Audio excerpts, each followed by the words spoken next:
Alright, what's up, y'all? Here we are back post F-22. This was the C-17 Air Show segment. Not quite as cool as the F-22, but look at that sucker, man. That's a pretty high angle of attack right there. That's a pretty steep takeoff.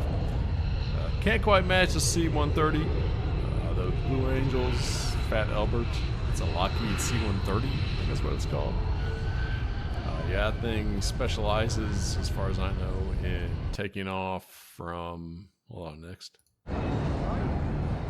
Taking off from short runways, landing on short runways. So yeah, it's got a pretty good high climb ability.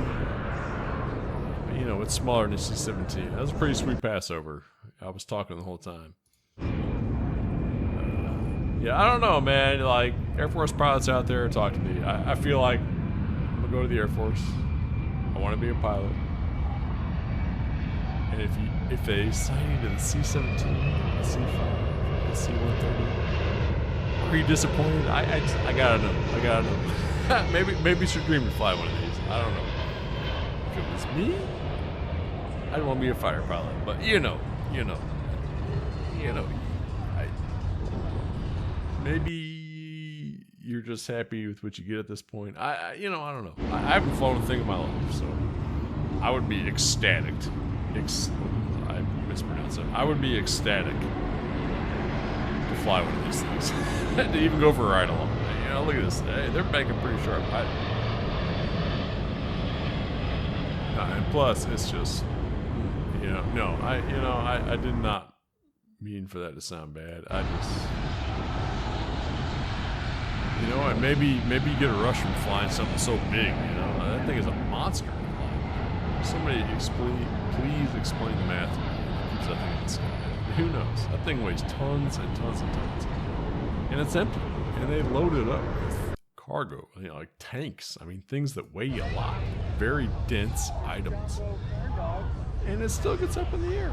It's crazy. I don't understand the math behind it. Certainly don't know how to fly it. It's just great. It's great. Beautiful airplane. So that is a Boeing plane. Hold on. You can see my boot. You can see my boot there. This is me. Yeah, all right. I'm going to talk a little bit at the end of this video. So this is me. Like I've mentioned before, if you were listening, I tore my Achilles at the end of March. This was May. I literally just started walking on this thing like 2-3 days before this air show. Like, man, I'm not missing the air show. So I came. It was a lot of walking in my condition. It was painful. Really not that painful. The most painful thing, I thought I was going to get blisters more than anything else.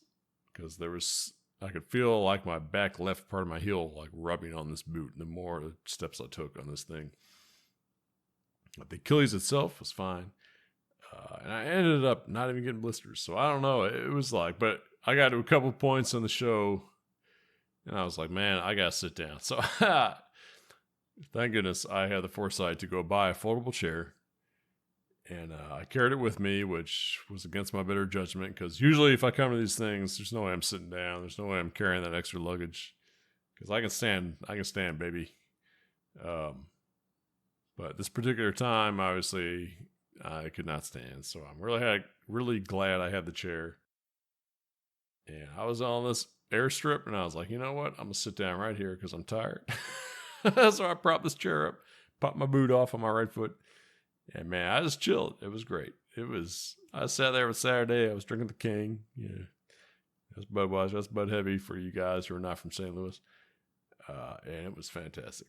It was fantastic. So, all right, moving on. Next video. All